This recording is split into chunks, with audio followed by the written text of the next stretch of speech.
हमारे समाज में दो तरह के लोग निवास करते हैं। प्रथम कुछ ऐसे लोग हैं जो कुतर्क में माहिर होते हैं, जिनका तर्क का तो कोई औचित्य नहीं, लेकिन कुतर्क का कोई जवाब नहीं होता हमारा। कई धर्मानुरागियों ने मुझसे प्रश्न किए, मैं उन्हें भी सज्जन कहता हूं, उन्हें भी धर्मानुरागी कहता हूं। उन्होंने मुझसे प्रश्न किया कि महाराज श्री, भगवान है तो दिखते क्यों नहीं है? भगवान है तो आते क्यों नहीं है? भगवान है तो खाते क्यों नहीं है? अगर भगवान है तो क्या आप उनसे बातें करते हैं? आपने उन्हें देखा है? इस तरह के एक नहीं अनेकों तथ्य, अनेकों तर्क ये लोग देते हैं। तो महाराज, ये तथ्य जो है स्वयं में अपने आप में यह संदेश देता है कि जो यह व्यक्ति प्रश्न कर रहा है वह व्यक्ति खुद पे भरोसा नहीं रखता, उसे किसी पे भरोसा नहीं है, और हमें लगता है कि वह संसार का सबसे डरा हुआ व्यक्ति है। वह अपने डर को छुपाने के लिए, वह अपनी कमियों को छुपाने के लिए भगवान को ही अस्त्र बना लेता है, भगवान को ही अपनी ढाल बना लेता है। अब जो मैं आपसे कहने जा रहा हूं, बड़े ही एकाग्रचित्त होकर के आप इसे सुनना और फिर उसके बाद आप विचार करना कि भगवान दिखते हैं या नहीं दिखते, भगवान आपको दिखाई देते हैं या नहीं देते, भगवान आते हैं या नहीं आते हैं, और आते हैं तो कैसे आते हैं, कहां रहते हैं, क्या खाते हैं, कैसे बोलते हैं, क्या करते हैं, क्या पहनते हैं। ये सारे प्रश्नों का जवाब आपको मिल जाएगा, ये सारे प्रश्नों का जवाब आपको मिल जाएगा। अब देखो, अब जरा आप विचार करो, जरा आप, क्योंकि आप सबसे बड़े बुद्धिजीवी हैं। मनुष्य ही एक ऐसा प्राणी है जो सोचता है, समझता है, निर्णय लेता है, बहस करता है, विश्लेषण करता है, तब जाकर किसी तथ्य को जानता है और मानता है। तो बहुत सी ऐसी, अगर मानो कि अगर कोई भी बात हम समझ ना पाए, कोई भी बात हम जान ना पाए, और हम ये कहें कि नहीं इसका कोई अस्तित्व नहीं है, इसका तात्पर्य तो ये नहीं है कि उसका अस्तित्व तो नहीं है। आप जरा सोचो, अगर एक विद्यार्थी को गणित समझ में नहीं आता, ठीक है, एक विद्यार्थी को गणित समझ में नहीं आता, तो इसका मतलब ये थोड़े है कि गणित का कोई अस्तित्व ही नहीं है। एक व्यक्ति को अंग्रेजी समझ में नहीं आता, इसका मतलब ये थोड़े हुआ कि अंग्रेजी का कोई अस्तित्व नहीं है। तो जरा सोचो और विचार करो। अब देखो, जैसे हम हैं, मनुष्य एक ऐसा प्राणी है जो सोचता है, समझता है, लेकिन ठीक अगर वहीं पे मैं बात करूं, दूसरे जगह पे बात करूं, जरा पशुओं को देखो, उनमें भी जीव है, वो भी सोचते हैं, वो भी समझते हैं, लेकिन उनका जीवन पशु के समान हुआ। क्या कभी आपने यह जानने का प्रयास किया कि हम मनुष्य कैसे हो गए और यह पशु कैसे हो गया, यह गाय कैसे हो गया, ये बैल कैसे हो गया, ये घोड़ा कैसे हो गया? आखिर क्या कारण था कि ऐसे इनकी उत्पत्ति होती है? क्यों नहीं सारे लोग मनुष्य क्यों नहीं हो गए? या अगर पशुओं की बात करें तो सारे लोग घोड़े क्यों नहीं हो गए महाराज? सारे लोग गधे क्यों नहीं हो गए महाराज? और तो और थोड़ा सा और अपने दिमाग के घोड़े को दौड़ाओ और उस पर लगाम कस के लगाओ, और फिर जरा विचार करो महाराज कि हमारे चारों तरफ पेड़ पौधे दिखाई देते, ऐसे पेड़ पौधे दिखाई देते जो अलग अलग तरह के हैं, उनमें तमाम तरह की भिन्नताएं हैं, फिर भी वो अपनी खूबसूरती के लिए काफी प्रसिद्ध है, वो बहुत ही खूबसूरत है। आम का वृक्ष देखो, कितना आनंद का वृक्ष होता है, तरकुल का वृक्ष देखो, वो भी आनंद का विषय है, लेकिन उसकी परिभाषा थोड़ी सी बदल जाती है महाराज, उसकी परिभाषा बदल जाती है। अभी प्रश्न उठता है कि ये पेड़ पौधे, ये वनस्पति, ये चिड़िया, पशु, पक्षी, इस सबकी उत्पत्ति का कारण क्या है? अगर मन और बुद्धि को एक किया जाए और ध्यान को एकाग्र करके इस प्रश्न का जवाब खोजने का प्रयास किया जाए महाराज, तो इसका उत्तर कितने लोगों को मिलेगा? अब जरा सोचो, अगर ये अलग अलग जो रचनाकृति है, अलग अलग जो स्थितियां हैं, अलग अलग जीवों का जो स्थिति है, वह कौन है व्यक्ति जो अलग अलग लोगों को बनाता है? किसी को पशु बना दिया, किसी को मनुष्य बना दिया, किसी को पंछी बना दिया, किसी को सर्प बना दिया, किसी को गाय बनाया, किसी को भैंस बनाया, किसी को बैल बनाया, किसी को बिच्छू बना दिया, किसी को चींटी बना दिया। इस तरह से एक नहीं अनेकों करोड़ों तरह के जीव उपलब्ध हैं हमारे इस सृष्टि में। अब ये जीव आते का कैसे हैं, इनका जन्म कैसे होता है, इनकी गति कैसे होती है, जब इन सभी प्रश्नों को जानने का प्रयास करेंगे महाराज, तो एक तरह से आप निरुत्तर हो जाएंगे और आपको जहां पे इसका जवाब मिलेगा वह है हमारा क्या, श्रीमद् भागवतम। वहां जाकर के आपको सारे प्रश्नों के जवाब मिलेंगे।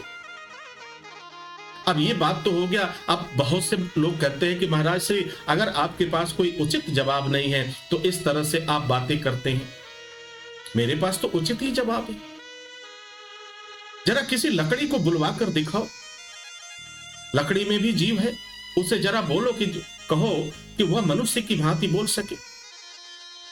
किसी सर्प को मनुष्य की भांति जरा बुलवा कर दिखाओ। आखिर क्यों ऐसा हुआ?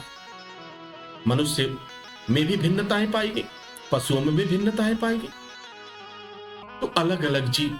अब जरा विचार करो कि जब हमारा सफर शुरू होता है, हमारे जीवन का यात्रा शुरू होता है, हमारे जीवन की यात्रा कब प्रारंभ होती है? तो जन्म के समय से होती है। जीवन की यात्रा कब समाप्त होती है? तो मृत्यु के समय समाप्त होती है। तो जन्म और मृत्यु के बीच की जो यह यात्रा है वो किसने निर्धारित किया? जरा सोच के बताओ। किसी वैज्ञानिक ने निर्धारित किया, किसी नेता ने निर्धारित किया, या किसी ऋषि ने निर्धारित किया? किसने निर्धारित किया महाराज? जरा इस सोच के बताओ। और जब आप ये सोचोगे, जब आप इसको जानने का प्रयास करोगे, तो इसका जवाब आपको मिलेगा। कोई भी जवाब आपको संतुष्ट नहीं कर पाएगा। क्यों नहीं कर पाएगा? क्योंकि आप उसे जानना ही नहीं चाहते। बड़ा ही सरल जवाब है इसका, बड़ा सरल उत्तर है महाराज। ये समस्त सृष्टि जो है परम पिता परमेश्वर की बनाई गई है। वह जब तक चाहता है तब तक हम मुस्कुराते हैं, जब तक वह चाहता है तब तक हमारी जीवन की यात्रा चलती है, और जिस दिन हमारे जीवन की यात्रा समाप्त हो जाती है उस दिन हम मृत्यु को प्राप्त कर लेते हैं और पुनः एक जीव होता है। और वह जीव का जन्म जो होता है वह हमारे कर्मों के आधार पर ही होता है। अगर हमारे कर्म अच्छे हुए महाराज तो हमें पुनः मनुष्य योनि मिलेगा। अगर हमारे कर्म बुरे हुए, हमारे कर्म जो है पाप वाले हुए, तो निश्चित रूप से हमें मनुष्य योनि तो नहीं मिलेगा, लेकिन किसी अन्य योनि में जन्म अवश्य होगा। तो महाराज इस बात को समझ लेना चाहिए। अगर ईश्वर नहीं होता तो आप मुस्कुराते नहीं। अगर ईश्वर नहीं होता तो मेरी जिह्वा नहीं चलती। अगर ईश्वर नहीं होता तो मैं कथा का वाचन नहीं कर पाता। अगर ईश्वर नहीं होता तो आप उससे श्रवण नहीं कर पाते। अगर ईश्वर नहीं होता तो आपको भूख नहीं लगती, आपको प्यास नहीं लगती, आप सोच नहीं सकते थे। जरा सोचो, इस मशीन को किसने बनाया? भाई आजकल की तो मोटर गाड़ियां जो बन रही हैं किसी फैक्ट्री में बन रही हैं, मोटरसाइकिल किसी फैक्ट्री में बन रही है, हर एक चीज फैक्ट्री में बन रही है। लेकिन जरा विचार करो कि मनुष्य किसी फैक्ट्री में तैयार होता है? मनुष्य की कोई फैक्ट्री लगी? या इस जीव में जो भी चीज है क्या उसे आप बना पाएंगे? और दूर की तो बात छोड़ दो महाराज, जो हमारे शरीर में रक्त बहता है, जो हमारे शरीर में खून का प्रवाह होता है, वह खून का प्रवाह क्या किसी फैक्ट्री में आप बना सकते हो? क्या अपने बुद्धि से, अपने विवेक से, या फिर साइंस का इस्तेमाल करके, विज्ञान का प्रयोग करके आप रक्त बना सकते हो? तो सवाल उठता है कि महाराज ये तो हो ही नहीं सकता है, ये संभव नहीं है। जरा उन पेड़ पौधों को तो देखो, उन्हें भी प्यास लगती है, वो मिट्टी में खड़े होते हैं, और उसके बाद से यह पृथ्वी उन्हें पोषण करती है, उन्हें भोजन देती है। सूर्य सहायता करता है, वायु सहायता करता है, और पृथ्वी जल देती है। अब जरा सोचो कि कोई मोटर नहीं लगा हुआ है महाराज, अभी आपको दो मंजिला मकान आपका है और उस पर पानी चढ़ाना हो तो एक मोटर की व्यवस्था आपको करनी होगी। लेकिन बताओ कि एक पौधों में, इन पेड़ों में जो बड़े बड़े ऊंचे ऊंचे पेड़ हैं, जैसे तरकुल के पेड़ हैं, ताड़ के वृक्ष हैं, इनमें नारियल का वृक्ष है, इसमें पानी ऊपर तक कैसे पहुंच जाता है? उसका फल उतनी ऊंचाई तक कैसे लग जाता है? उसमें किस तरह का मोटर लगा हुआ है महाराज? उसमें किसने मोटर लगाया? ये जरा विचार करो। जब विचार करोगे तो निरुत्तर हो जाओ। हमारे शरीर से पसीना तो बाहर निकल सकता है, लेकिन जब हम स्नान करते हैं तो वह पानी हमारे शरीर में पुनः प्रवेश नहीं कर पाता। ये कैसे? इस मशीन को किसने बनाया? इस मशीन को बनाने वाले वैज्ञानिक का क्या नाम है, इस मशीन की रचयिता का क्या नाम है। जब आप इन प्रश्नों को ढूंढने लगेंगे तो सिर्फ एक नाम आएगा, वो नाम आएगा परमपिता परमेश्वर का। उसके अलावा तो कोई भी नहीं है। परमपिता परमेश्वर के अलावा कोई भी नहीं है महाराज, कोई भी नहीं। और ये बात तय है कि जो कुछ भी हो रहा है उसके इशारे पर ही हो रहा है। आप जो कुछ भी कर रहे हैं उसी के इशारे पर कर रहे हैं।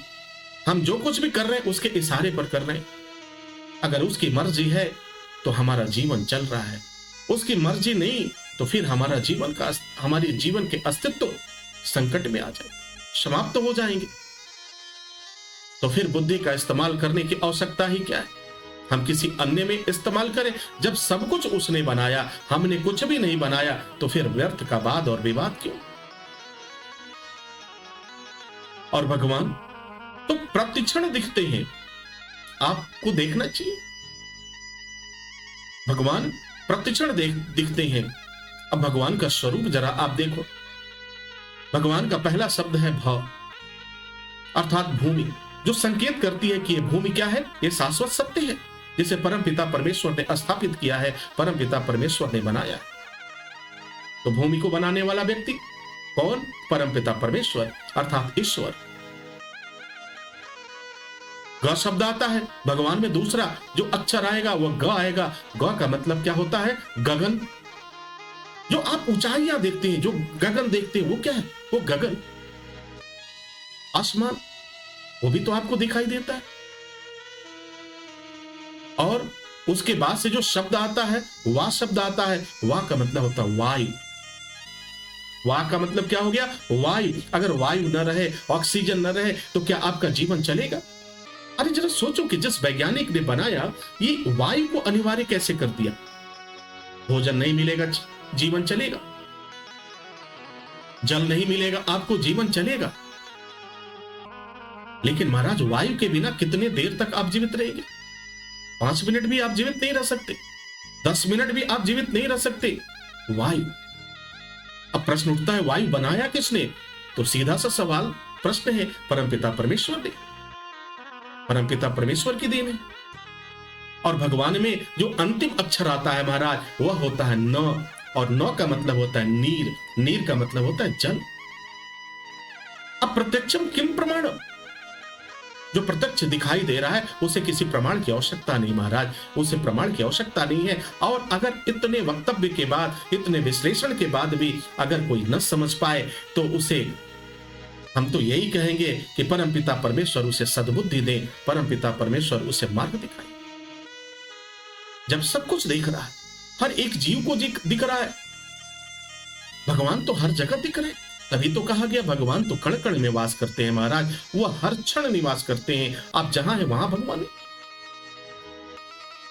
और उसका स्वरूप बदला हुआ है। भगवान का स्वरूप कभी पृथ्वी के रूप में है, कहीं गगन के रूप में है, कहीं वायु के रूप में है, और कहीं नीर के रूप में है महाराज। नीर अर्थात पानी के रूप में है। भगवान तो प्रतिदिन हर क्षण दिखाई देते हैं। उसके बाद भी मूर्खतापूर्ण यह प्रश्न कि ईश्वर है कहाँ, वो दिखते कैसे हैं? अरे ईश्वर का स्वरूप भी आपने देखा, ईश्वर का आपने उद्देश्य भी देखा, ईश्वर का पोषण करने की विधि भी देखा, ईश्वर कैसे सब जीवों को संचालित करता है ये भी आपने देखा। इसके बाद भी प्रश्न उठता है कि ईश्वर कहाँ है? तो भाई ये प्रश्न जो है अपने आप में जो व्यक्ति करता है उसे एक बार जरूर विचार करना चाहिए और इन प्रश्नों का उत्तर जरूर ढूंढना चाहिए कि वास्तव में ये करता कौन है।